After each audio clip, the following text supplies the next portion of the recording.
Now welcome to another edition of News from Naboo with, of course, Lightning Takes. And let's get right to the news. Today we have some news about Andor and Skeleton Crew. Now you'd think we'd do the Skeleton Crew first because that's the next one coming, but come on, we all know this channel. Andor's way better. We don't know Well, that for sure. it's more important to us right now. Is it though? Maybe. Isn't Skeleton Crew the next show up the more important of the two? Perspective. I've said before, Skeleton Crew is going to be What it is. hopefully a good show for what it is. But Andor Season 2 could be special. I Because think Season 1 was I'm certainly anticipating it more because I know what to expect from it more. Exactly, yeah. Whereas Skeleton Crew feels like a coin flip. Well, the news source Metro did a little interview with Diego Luna, who of course plays Cassian Andor in Andor. They were interviewing him partially because he's got a new drama coming out on Disney+, but of course... Gotta ask him about Star Wars. Gotta ask him about Star Wars. You got to. Gotta ask him about Season 2. You know, it's been 8 years since Rogue One was released. No, it hasn't. 8. That's impossible. On the topic of how everything has been for him since Rogue One came out, the love that he's received from the fandom, he says there's nothing like that. And there isn't. I mean, has he had any naysayers to Rogue One or Andor? I mean, yeah, there are people who don't like Andor and you know what I'm saying, but I don't know that I've heard anybody say anything bad about Diego Luna. No, and Rogue One was great. Oh, it's fantastic. Yeah, it was really good. He goes on to say, the love for Star Wars, the passion that fans have, it's a very special connection. Because I'm a fan too. I really like Rogue One. I'm really proud of what we did there. To take things further, he says, I really like Andor. I like it as a professional, but also as a part of the audience. That connection doesn't happen often. Yeah, he's... I mean, I know he's a huge Star Wars fan, so it's got to be surreal to, like, act in it and then, like, two of the more well-received Star Wars projects or pieces of content here in the under Disney the era. Disney banner, yeah. Yeah. I mean, yeah, I know a lot of people have something against Andor, but it's got a very passionate following. The people who have a problem with it generally say it's because it doesn't feel like Star Wars, and I can understand where they're coming from. Yeah, I can understand to a degree it doesn't feel like Star Wars, though I would argue it is very, very Star Wars-y. It's hard to say what it feels more like. I mean, it embodies some of those politics that you get a taste of in the prequels, but then it encompasses more of the timeline and more of the rebellion and the stuff that you see from the original trilogy. It's kind of a love child of the two of them together. It really is when you think about it, because it incorporates, like you said, it incorporates elements of the prequels, but it also has that feel of the OT, and it is its own thing as well. It's three things in one, and they all work. He says, I work with the best doing that show, of course, referencing Andor. It's been great. Everything. Every part of the process has something very special, and it's because of the people involved. And he's right. The people who are involved in this project are very passionate about it. Every time you hear Tony Gilroy talk about this project, he is, like, on fire. He's charged. Yeah, didn't he, like, call out one of his better pieces of work or something? I can't remember the exact quote, and I don't want to butcher it and misquote him entirely, but he had something very positive to say about this particular project over anything else he's done at some point. So then people asked Diego Luna if there's anything, of course, that you could tell us about the swan song, the end of the series, the end of the era. Of course you can tell us about the end of the series, right? He said, oh my God. That's not even a spoiler. No, I can't say much. He can say he dies at the end of Rogue One. But that's not a spoiler for Andor Season 2. We know he'll survive through Andor Season 2. It's kind of a spoiler for Andor Season 2. But we know he's going to make it. Yeah, for the season, because we know how he ends. We also know Mon Mothma's going to make it. Yeah, we know a lot of characters are going to make it, but we Saw don't know about some. Make it. Sort of. Part of him will. But like characters like that you fell in love with, Luthen, Mon Mothma's family. These are question marks. Some of the characters involved in Luthen's crew. Cyril and Deidre, my first ever ship. Your first ever ship. He does say the only thing I can say is that this show has shown me how patient I can be.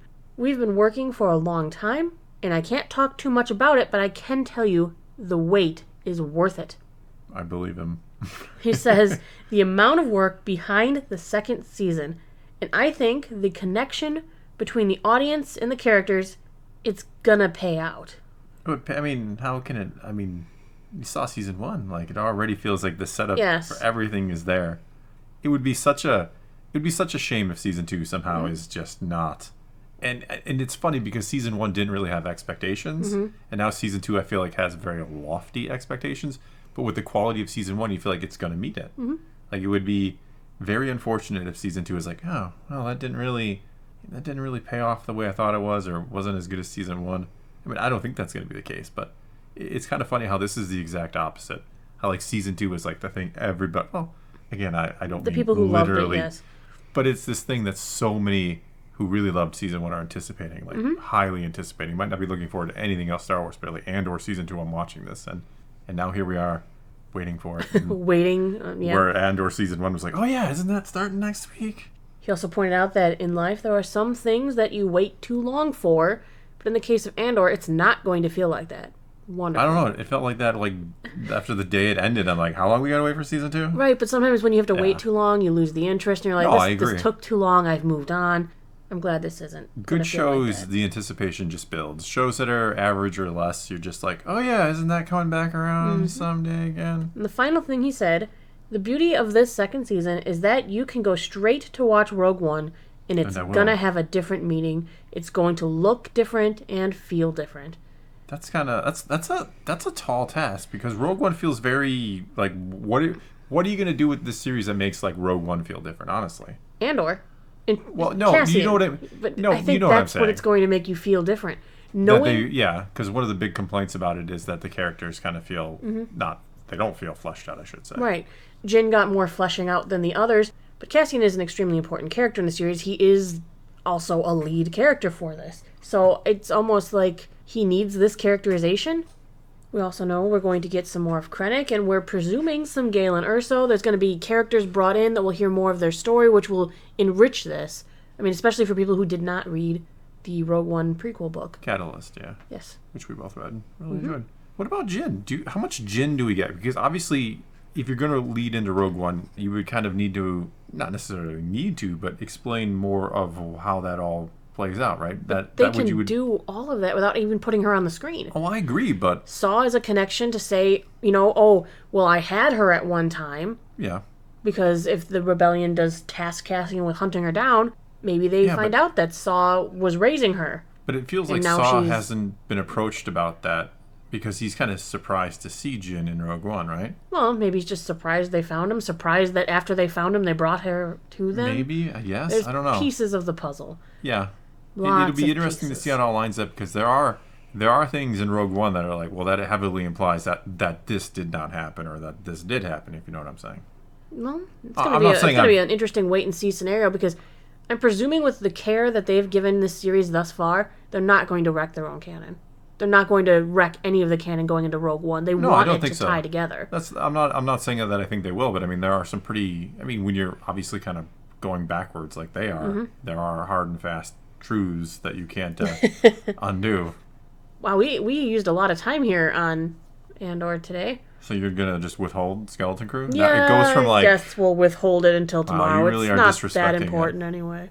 Wow, so much disrespect for Skeleton Crew. Well, no, we got into such a deep Andor discussion. I think we'll just leave it at that. Keep going about Andor. We could keep going. I know, we both could, because I'm very excited about that show. I think we're gonna get it after we get Daredevil Born Again from Marvel. Yeah, I would expect spring, like May-ish. Yeah, maybe it's our May the 4th present. That would be nice. Because there's like 9 episodes of Daredevil Born Again, and that's supposed to presumably start in March. Yeah, which makes 2 months, May the perfect start date for their follow-up. I agree. Make it happen. Yeah. Andor.